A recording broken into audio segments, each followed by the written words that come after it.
Thanks for watching.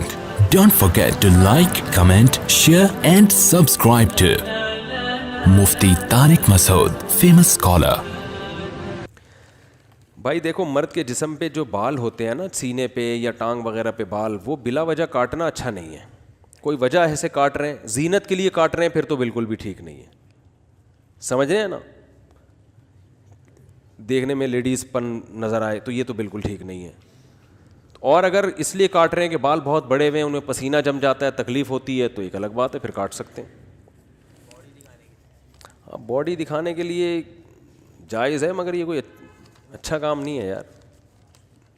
جو body builder کرتے ہیں وہ پھر مقابلے ہوتے ہیں تو وہ جائز تو ہے، اپنی کٹس پٹس دکھا رہا ہے، جیتنے مقابلے ہوتے ہیں نا، اس سے موٹیویشن ملتی ہے لوگوں کو. تو لیکن یہ کہ وہ مزیدار کام نہیں ہے. سمجھتے ہو کہ نہیں سمجھتے؟ بس اچھی صحت بناؤ، گھومو پھرو، لوگ خود ہی دیکھ لیں گے ماشاء اللہ بڑا اچھا. باؤ نکال کے یہاں سے دکھا رہا ہے، پھر کبھی ادھر سے دکھا رہا ہے. مجھے تو یہ عجیب سا لگتا ہے، کہ مزیدار کام نہیں لگتا یہ. اور دوسرا، باڈی جو میں خوبصورتی جو نیچرل ہے نا، باڈی کو اس نیچرل شیپ پہ لے کر آؤ. جم میں اتنی ایکسرسائز کرو کہ آپ کی باڈی نیچرل شیپ پہ خوبصورت ہو جائے، پیٹ تھوڑا اندر ہو جائے، کمر تھوڑی پتلی ہو جائے، سینہ تھوڑا سا چوڑا. یہ جو نکلے ہوئے ہوتے ہیں نا، ان کے عجیب عجیب سے اسپیڈ بریکر پوری باڈی میں، شاید آپ کو اچھے لگتے ہوں، مجھے یہ باڈی بالکل بھی پسند نہیں ہے. ہمارے نبی سے زیادہ جمال اللہ نے کسی کو نہیں دیا، تو آپ کی باڈی تو اس طرح نہیں تھی.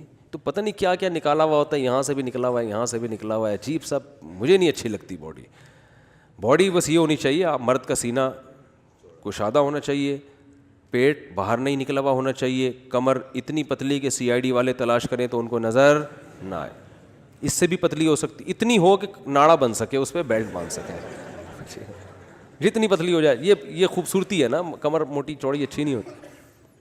اور گوشت لٹکا ہوا نہ ہو، ادھر سے نکل رہا ہے ادھر سے لٹکا ہوا ہے، فیٹ نہ ہو، تو بس بہت اچھی صحت ہے. اور کیا چاہیے آپ؟ جو فوجی لوگ ہیں نا، فوجی جو آرمی کے یا نیوی کے، خاص طور پہ ان کے آفیسرز، ان کی باڈی معیاری ہوتی ہے، سینہ پیٹ ایک ہی لائن میں ہوتا ہے. اور ان کی ایکسرسائز بھی اسی حساب سے کروائی جاتی ہیں کہ آپ کا اسٹیمنا بڑھے، میٹابولزم بڑھے آپ کا. کیونکہ یہ جو باڈی بلڈروں کی باڈی ہے نا، یہاں سے ہی نکال لیے، یہ بھاگ نہیں سکتے بیچارے. تو کیا فائدہ؟ کراچی میں اتنے کتے آپ کے پیچھے، ایک بھی لگ گیا تو آپ بھاگ تو سکتے نہیں. میں تھائی لینڈ میں تھا، تو تھائی لینڈ میں وہاں کے آپ کو پتہ ہے جم بھی بڑے معیاری ہوتے ہیں. ہمارے جم جیسے نہیں ہوتے، جو بھی جائے جو بارہ ڈنڈ پھیلنا شروع کر دیا، ایسا نہیں ہوتا.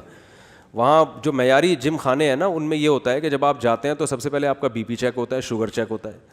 ایسا نہ ہو شوگر لیول لو ہو، پتہ نہیں ہوتا، آپ نے 2-3 ڈنڈ پہلے اور وہیں نہ للہ ہو گیا، آپ کا بے ہوش ہو گیا. یہ ہو سکتا ہے. آپ کا BP ہائی ہے، وہ دماغ کی رکھ پڑ گئی. تو وہاں جاتے ہی ٹیسٹ ہوتے ہیں. جب بھی آپ جاؤ گے 2-3 ٹیسٹ ہوں گے آپ کے. اچھا، ایک مشین ہے، اس میں دیکھتے ہیں فیٹ کتنا ہے، اور میس جو ہے جسم پہ، گوشت کتنا ہے آپ کا، ماس کتنا ہے. تو یہ سب چیزیں پھر وہ ٹرینر گائیڈ کر رہے ہوتے ہیں کہ بھئی یہ آپ نے یہ والی ایکسرسائز کرنی ہے، فیٹ کم ہو جائے اور گوشت آپ کے جسم میں مسل بن جائیں. تو یہ ہوتا ہے کہ بس ظاہر ہے ایک معیار ہے نا، ہر آدمی کی باڈی میں اتنے فیصد فیٹ ہونا چاہیے اور اتنے فیصد اس کے مسلز ہونے چاہیے. تو اس حساب سے وہ ٹھیک ٹھاک ہو جاتی ہے. جو بھی ٹرینر، تو ایک ٹرینر تھے، میں نے بھی ویسے ہی شوق کیا، میں نے کہا دیکھتے ہیں، چیک کرتے ہیں. تو تعلقات تھے، وہ بیان سننے آتے تھے. بڑے ماشاءاللہ انڈیا کے بڑے بلڈر تھے. وہ انڈیا کے ہیں دونوں، تھے کیا ہیں، اللہ ان کی زندگی اور برکت دے.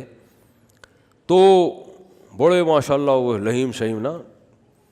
تو میں نے کہا یار ویسے ہی میں بھی دیکھتا ہوں یہاں کے جم کیسے ہوتے ہیں اور ایکسرسائز کیسے ہوتی ہے، کیا ہوتا ہے. تو میں چلا گیا اندر. تو انہوں نے مجھے بتایا کہ یہ والا ڈنڈ پھیلنے سے یہ والا فائدہ ہوتا ہے، یہ والے وزن اٹھانے سے یہ ہوتا ہے. اور اچھا، اب ان کا ہدف یہ تھا جو میں نے ان کو بتایا تھا، بھائی جو بھی فیٹ ہے، میں نے کہا اور کم ہو جائے، باڈی میں فیٹ کیا ہو جائے، کم ہو جائے. تو انہوں نے مجھے خوراکیں بتائیں. خوراک بتائی، میں نے کہا دیسی گھی. انہوں نے کہا ہفتے میں 1 چمچ. میں نے کہا اس تکلف کی کیا ضرورت ہے. سنتے بھی ہیں، بیان سن رہے ہوں گے، بڑے نیک لڑکے ہیں، انڈیا کے ہیں.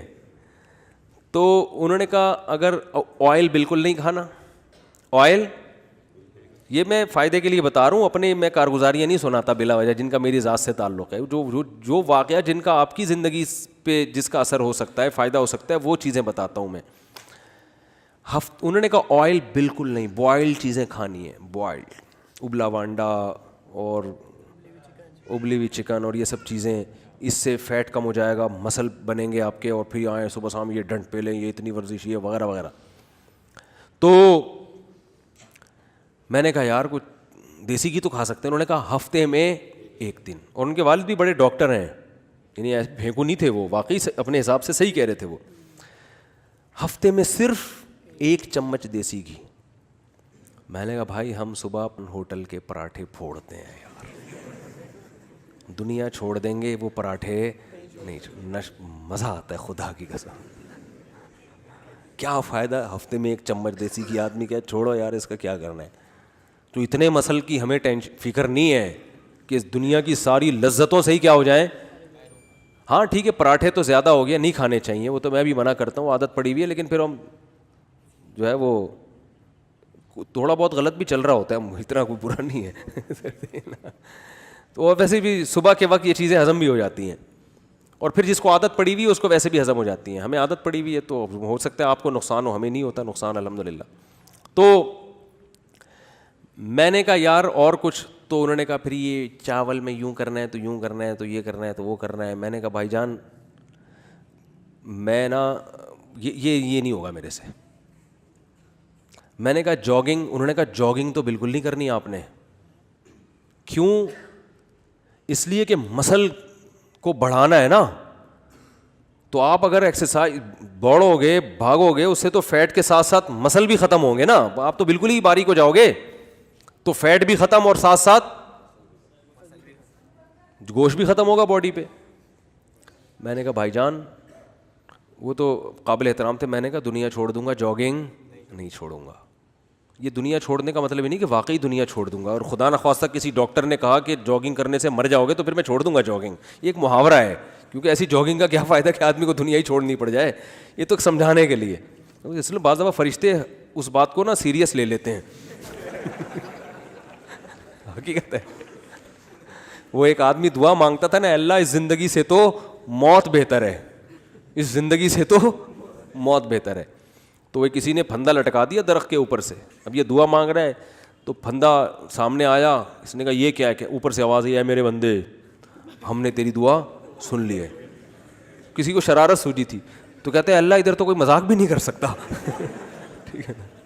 تو ایسا نہ کوئی فرشتے سیریس لے لیں اس بات کو اور بولے تم نے تو کہا تھا جس سے موت, تو آج جاگنگ میں ہی مر جاؤ گے تم. تو وہ کہنے لگے کیوں جاگنگ میں, آپ نے تو جب باڈی کو فٹ رکھنا ہے, مسل بنانے ہیں, اور کمر ایسی ہو جائے اور یہ مسل اور یہ وہ. میں نے کہا بھائی جان مجھے ایسی صحت کا کرنا کیا ہے کہ میرا اسٹیمنا ہی ختم ہو جائے. ہے بھائی, جو آدمی تیز چل نہ سکے, بھاگ نہ سکے, اس نے اتنے بڑے جسے کو لے کے کرنا کیا ہے. ٹھیک ہے نا. تو وہ تو مقابلوں کے لیے تو ٹھیک ہے, یوں یوں کر کے دکھا رہا ہے, یہاں سے یوں یوں کر کے دکھا رہا ہے. او بھائی آپ کا اسٹیمنا اچھا ہونا چاہیے, سب سے پہلے بھاگ سکو, چستی, جسم میں جو چستی پیدا ہوتی ہے نا, ایک دم کرنٹ جیسا جسم ہو جاتا ہے آپ کا, باڈی فٹ, وہ جاگنگ سے ہوتی ہے. سانس پھلاؤ, بھاگو, دوڑو, اچھلو, کودو, کلابازیاں کھاؤ, دل کو جو ہے نا بار بار دھڑکاؤ زور زور سے, سانس پھلاؤ, اس سے دل مضبوط ہو جاتا ہے. کبھی نا اپنی نبض چیک کیا کریں بیٹھ کے. 72 یہ معیاری ہے نا, 72 دفعہ دھڑکنا. 72 سے اگر اوپر ہے تو اس کا مطلب دل میں کچھ کمزوری ہے. 72 سے کم ہے تو اس کا مطلب کیا ہے, بولو صحیح ہے. تو میں ایک ایتھلیٹ سے ملا, اس کی نبض چیک کی 55. وہ کہہ رہا ہے مجھے ڈاکٹر سمجھتا ہے لو بلڈ پریشر کا مریض ہے یہ, تو مجھے بتانا پڑتا ہے میں ایتھلیٹ ہوں, بھاگتا دوڑتا ہوں. ہوتا یہ ہے کہ جب آپ بھاگتے ہیں, دوڑتے ہیں, رننگ کرتے ہیں, دل کو بار بار دھڑکاتے ہیں اور اچھلتے ہیں, کودتے, چھلانگیں مارتے ہیں, تو اس سے فائدہ یہ ہوتا ہے کہ آپ کا دل ہو جاتا ہے مضبوط. تو پھر دل کو, بلڈ کو سرکولیٹ کرنے کے لیے زیادہ دھڑکنا نہیں پڑتا. میں دیسی زبان میں بات سمجھا رہا ہوں. دل کو, باڈی کو سرکولیٹ کرنے کے لیے زیادہ زور, بلڈ کو سرکولیٹ کرنے کے لیے زیادہ جان, وہ 65 دفعہ میں دھڑک کے وہ کام کر لے گا جو ایک نارمل آدمی کا 72 دفعہ میں جس کو دھڑکانا پڑ رہا ہے. ایک جوان آدمی کی میں نے نبض چیک کی, 25 سال کا, 92 دفعہ دھڑک رہا ہے اس کا دل نارمل کنڈیشن میں. میں نے کہا بھائی تو نارمل حالت میں جب 92 دفعہ دھڑک رہا ہے تو تھوڑی سی ٹینشن ہوئی تو یہ تو 100 سے اوپر چلا جائے گا. تو بھاگو دوڑو, ایکسرسائز کرو, اچھلو کودو, اس کے بعد پھر جم بھی جاؤ, تھوڑا سا سیٹنگ پہ بھی آ جائے تو اور اچھا ہے نا, تھوڑی باڈی تھوڑی سی سیٹنگ پہ لے آؤ. وزن, دوسرا یہ کہ جم نہ جانے کا نقصان یہ ہوتا ہے کہ آپ وزن ہی نہیں اٹھا سکتے, آپ کی ہڈیاں کمزور ہو جاتی ہیں.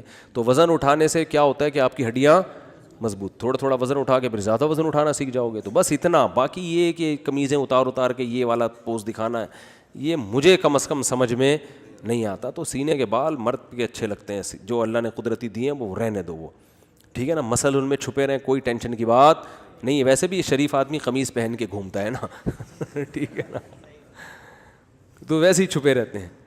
تو بس اتنا ٹھیک ہے. ایک ڈاکٹر نے بتایا کہ جاگنگ سے آپ کا میٹابولزم, آپ نے دیکھا ہوگا بہت سے لوگ ایسے طبیعت سے پھوڑتے ہیں مگر ویٹ نہیں بڑھتا ان کا. وہ ہوتا کیا ہے, ان کی باڈی خود بخود فیٹ کو ختم کر رہی ہوتی ہے. تو ان کا میٹابولزم سسٹم بہت اچھا ہوتا ہے. باڈی خود, وہ بیٹھے ہوئے بھی ہوتے ہیں تو بیٹھے ہوئے نہیں ہوتے, وہ متحرک ہوتے ہیں, وہ چست ہوتے ہیں. تو عمر کے ساتھ ساتھ آدمی میں سستی ہوتی ہے, تو جاگنگ کرو, بھاگو, کتا پیچھے لگواؤ اپنے, ٹھیک ہے نا. اس سے تو ایک دم 55 ہو جائے گی آپ کی, ٹھیک ہے. اور تو یہ فوجیوں کو جو ٹریننگ دی جاتی ہے نا, آرمی کے اور نیوی کے, ان کو جم میں نہیں زیادہ ڈالا جاتا, کیونکہ انہوں نے جنگ لڑنی ہے, بھاگنا ہے, دوڑنا ہے, درختوں پہ چڑھنا ہے, چھلانگیں مارنی ہے, دریا تیر کے پار کرنا. اگر ان کو جم بھیج دیں تو یہ دشمن ملک کے سامنے اپنے کٹس دکھا رہے ہوں گے, یہ کر کے کہہ رہے یہاں سے دیکھو, یہ دیکھ, ٹھیک ہے نا, یہ یہاں سے دیکھ, کیسا تھائس پسند آئی, کیا وہ اتنی دیر میں ٹینک چڑھا دے گا آپ کے اوپر.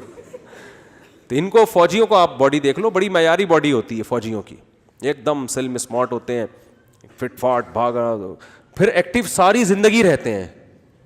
میں نے, ہمارے جو نیول کالونی میں ہم رہا کرتے تھے سارے نیوی کے ریٹائر فوجی تھے, اس میرے والد صاحب بھی نیوی سے ریٹائر ہوئے تھے.